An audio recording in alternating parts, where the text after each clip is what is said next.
I'm from Google Research Australia, and I'm also a visiting faculty at IIT Madras. And I'll be talking about, or basically giving an introduction of reinforcement learning in the context of multilingual LLMs, and also be talking about how reinforcement learning can be useful in enhancing multilingualism and cross-lingual transfer. Next slide. Okay, so why would we want to do RL in the context of these language expansions? It's because one thing is, regardless of language, we'd want the model to encourage different chains of thought without explicit supervision, because there's a limit to the amount of supervised data sets that we can have. So reinforcement learning provides a good opportunity for models to generate a variety of chains of thoughts, and we don't necessarily have to give supervisions of what these chains of thoughts need to be. We just need to give a reward to the final response, which we think is very good. The second thing is this approach of not having explicit supervision will save a lot of human effort, because as if you've done some data annotation, you'll realize how time consuming, how exhausting it can be. The advantage of non-explicit supervision, again, as I mentioned, is you just give a very high level feedback. Like, for example, you don't need to make specific comments about what parts of the response are good. You just need to say, okay, the response is good. How good is it? You can give a score between 1 to 10, and that's it. That you don't need to worry about it. And the ultimate expectation is that many people think, I believe it to a certain degree only, that RL might help us unlock artificial super intelligence or artificial general intelligence. Next slide. Oh, what's this? Okay, I think the animation was messed up, but yeah, please finish it all the way to the end. Okay, good. Yeah, this is good. Sorry, go back. Okay, good. All right. So what will happen is, first of all, what is the typical flow of an RL model, right? We first have an instruction fine-tune model. We usually start with the instruction fine-tune model, because this is the model which we want to start exploring its own capabilities, and then we want to reward certain capabilities which we find to be very useful and important. So suppose you give it the sentence, what is the meaning of life? And then the IFT model will output multiple types of outputs, because when we sample the model, we can get a variety of outputs. So sometimes the model will say happiness, sometimes the model will say 42, sometimes it will say sadness. And we want to understand what is the value or what is the reward that we can give to each of these responses. So now the typical argument is that the typical way of understanding is that the meaning of life is in happiness. So usually that kind of a response will get a higher reward. And we have simplified this via a simple number, which is 5, which indicates a high reward. The number 42, the response 42 is given a kind. So it's not the best answer to this, but it is, if you've read Hitchhiker's the Hitchhiker series, then you will know that 42 is one of the kind of joke answers. And it is not the best response, but it is a reasonable response. You give it a score of 1. And then sadness, of course, is not the meaning of life. So you would give it a negative reward or a negative score. Now, what you have is you have the input prompt, you have a variety of responses, and you have the rewards associated with these responses. All of these are given into the RL training phase, and the outcome is an RL model. And this is the model which we hope has been significantly improved and now exhibits the preferences that people have given it during this feedback mechanism, and so on. All right, next slide. Okay, so reward mechanisms, there are a variety of reward mechanisms. And as you might go through the literature, you'll find out there is tons and tons of acronyms for different types of reward signals. But broadly, there are two sources of rewards. One is via human signals, which we broadly call as RLHF, reinforcement learning through human feedback. So essentially, what we do is we get human feedback on some responses of a model, and then we train a model to predict these human feedbacks or humans scoring mechanisms. And then we use these reward models, so-called reward models, in the reinforcement learning step. The second possibility is we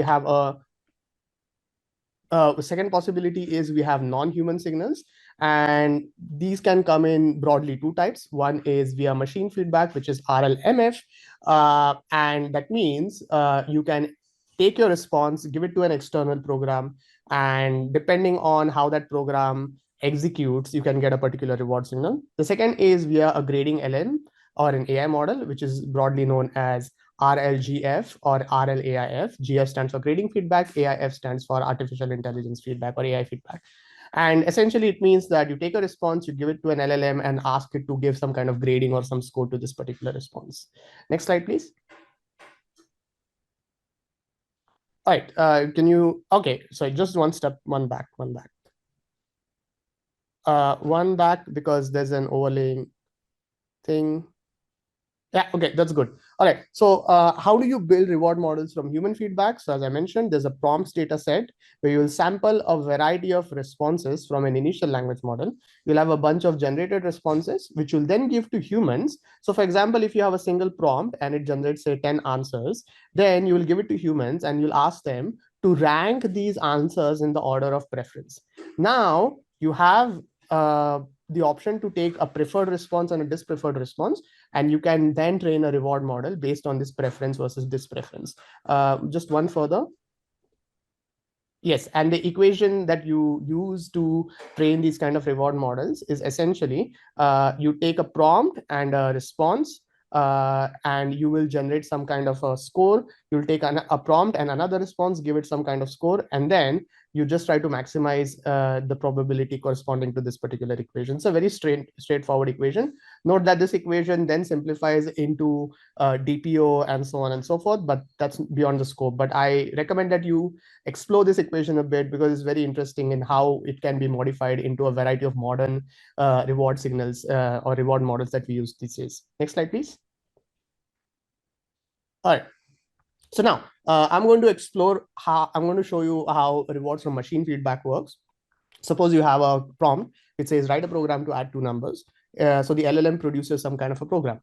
Now you want to know how good this particular response is, whether this program does the intended job or not. So we are going to simply give it to a particular, let's say, a compiler. So if it's a Python program, essentially you give it to the Python interpreter, get it to execute this program, and then depending on what is the consequence or the outcome of execution, you're going to have different scores. So for example, if the program executes and gives the correct output based on some test cases, then you give a high score of 5. If the program executes, but it does not give the desired correct output, or it misses some test cases, then you give it a low score, which is 1. But if the program does not execute at all, this is an undesired output, so you'll give it a score of -1. Very straightforward. You just rely on an external execution. Now, what about AI feedback? We'll take the case of translate to Japanese, of machine translation, where you want to translate to Japanese the sentence, I am happy. So the correct translation of this is watashi wa ureshi desu. And you would give it to a model, which, let's say it's a model which gives you how good this translation is. XComet is one such example of a model. And watashi wa ureshi desu, because it's an ideal translation, you give it a score of 1.0. Now, undesirable translation, because it's not exactly fluent but captures the overall essence, is the second response, which is watashi wa ureshi de gozaimasu. It's not a natural translation, but it still captures the essence of happiness. So therefore, you'd give it an intermediate score of 0.5. But then watashi wa kanashi desu is the wrong translation, because kanashi means sad in Japanese, and then you'd get a score of 0. And if you wanted to essentially switch to LLM, then this LLM will have to be given criteria, whether the translation is of the correct language, whether there's the right formality in the response, blah, blah, blah. You give an LLM criteria, then it takes the prompt, it takes the response, the criteria, and judges whether this criteria have been fulfilled or not, and gives similar scorings. Next slide, please.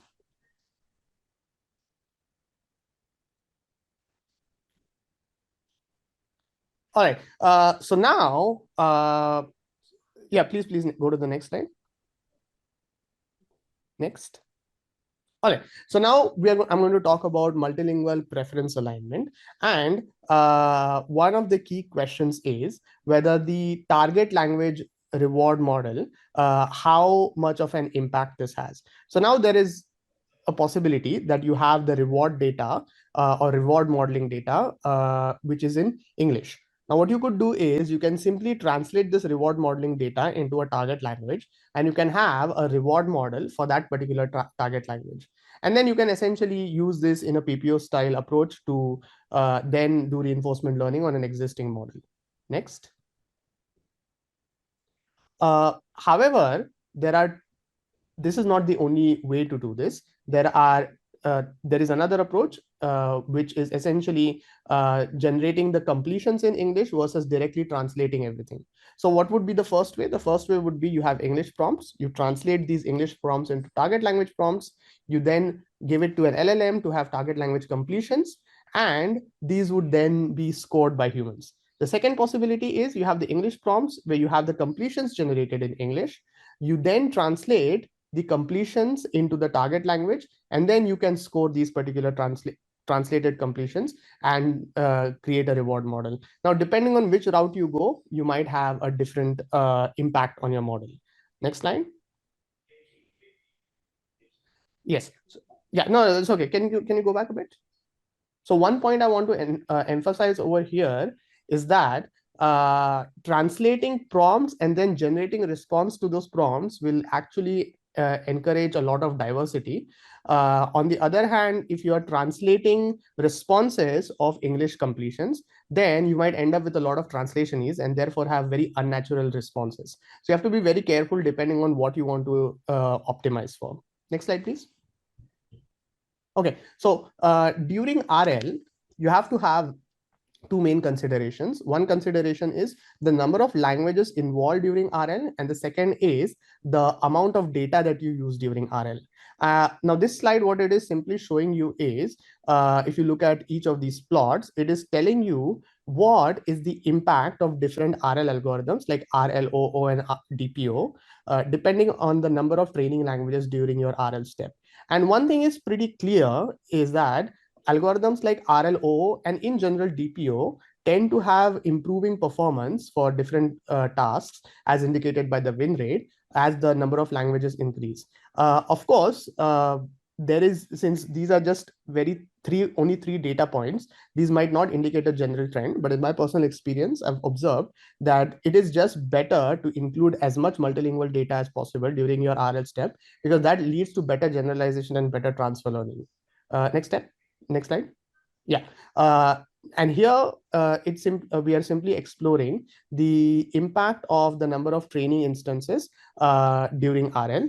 And the main takeaway over here is that the more training instances you have during RL, the better it is. Because what happens is the overall amount of information that you're going to be giving to your final model during the RL step is primarily a function of the number of prompts. So the more prompts you have, the more diverse prompts you have, the more varied task prompts you have, the more signals you can give to the model, and essentially it will end up learning more and more capabilities. If you only have like a handful of prompts with, let's say, only specific type of questions being asked, then the model will only optimize for these specific types of tasks. They won't go beyond that. So try to add as much data as possible during your RL step, the caveat being that RL can be very expensive, especially if you have very long responses. So sometimes you need to have a trade-off and then kind of optimize for a subset of your data.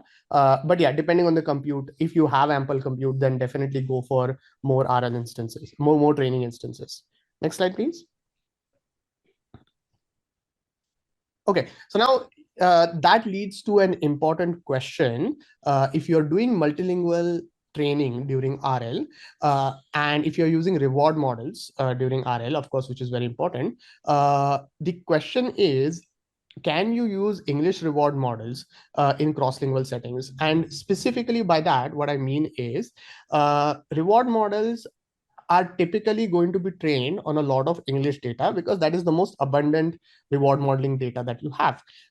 Now, we know for a fact that many models tend to exhibit multilingual capabilities, even if they're trained only on English data.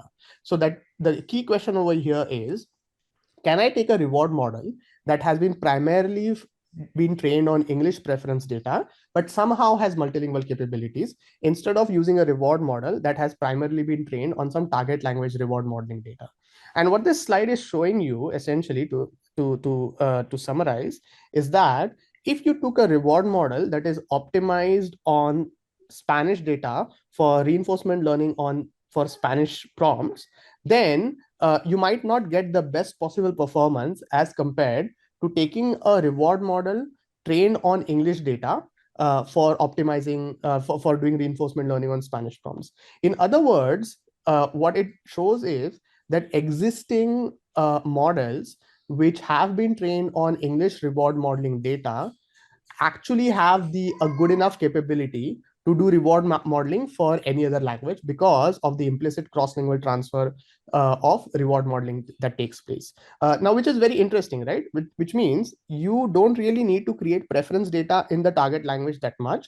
You could simply create a lot of preference data in English, and that kind of generalizes to other languages. But this might be a very smooth overview. There might be certain tasks and certain languages which do not benefit from this. So this requires a lot more exploration. Next slide, please. Right. So this slide essentially is reinforcing the same exact thing, where it is giving the context of a baseline model, which has not seen any kind of reinforcement learning. And what is very clear over here is that a reward model based on English only data is going to be much better or at most as good as a reward model which is based on target language reward modeling data. But yeah, there's no new, this is just adding some more context to the previous slide. Next slide, please. Okay, so now one other important thing is most of the times it will happen that your prompts will be in language A and your response will be in the same language. But there are cases where your prompts will be in language A, but your response will be in language B. These are cross-lingual generations. So therefore, there will be a bunch of cross-lingual cases for your preference data set. And one key takeaway from a paper on XLLMs shows that cross-lingual feedback data leads to better generalization compared to monolingual feedback data.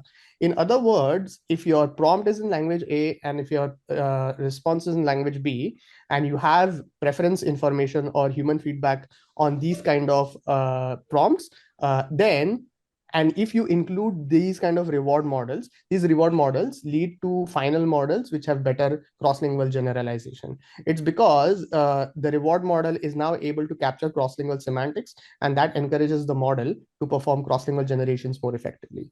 Next slide, please. Okay. Now, one thing, I mean, I think this should be fairly obvious in the sense of, you know, if you've done quite a bit of supervised fine tuning versus RL, you might actually note that the amount of cross-lingual transfer that can take place during SFT is pretty decent, but the amount of cross-lingual transfer that takes place during RL is a lot more, because during SFT, we give specific token-wise supervision. This might actually not end up leading to cross-lingual representations being very well aligned at different points in the model. But in RL, because we don't do explicit token level supervision, or even if we do it, we have the concept of a broad sequence level reward. This encourages a lot more cross-lingual transfer as compared to individual token level supervision.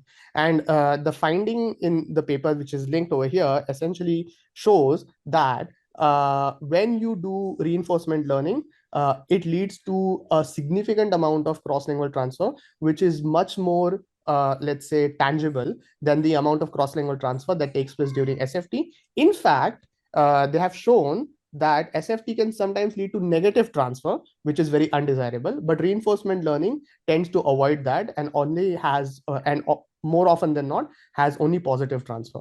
Next slide, please. Yeah, just please go.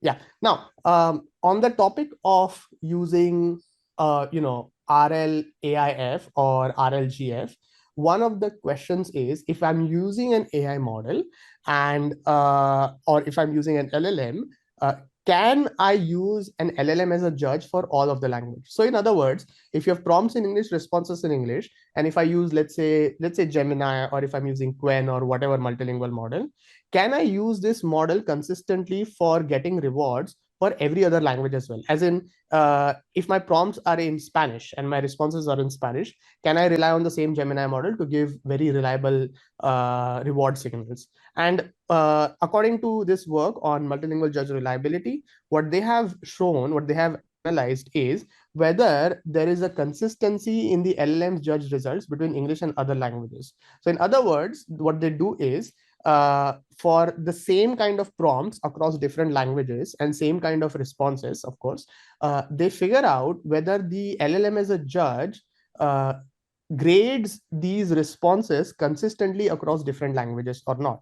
And which means what we really want is, if I have a prompt in English and I have a good response, and if I have a prompt in Japanese and if I have a good response to it, then if the responses are equally good, then my LLM as a judge should be able to give consistent rewards for both responses.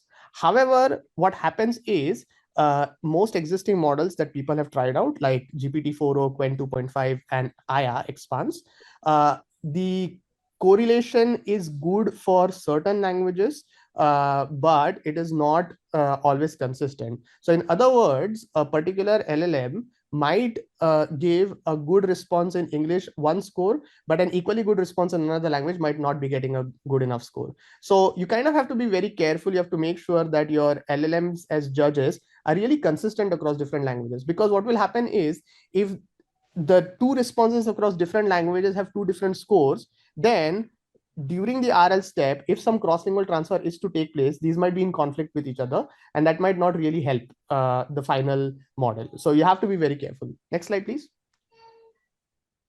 So overall, the summary is that during RL, try to have more languages because it helps generalize to unseen languages. In the absence of the target language reward model, English reward model helps. Mind you that these English reward models will be based on bidirectional BERT-like models, and they won't be based on these decoder-only models. More instances, more data during RL helps improve alignment. I mean, I think this is something that's being thrown around quite a bit, right? Everybody wants to scale RL. Everybody wants to scale to millions and millions of instances. So, and we've seen the gradual impact of, scaling up RL. And this is proving to be true over time. And one other thing is, if possible, try to have cross-lingual data during RL for better alignment, including cross-lingual reward data sets, as well as prompts which are inherently cross-lingual in nature. And that's basically the overview of how reinforcement learning can be useful for cross-lingual transfer in the context of language expansion. Handing it off to Tanmay again. Yeah, so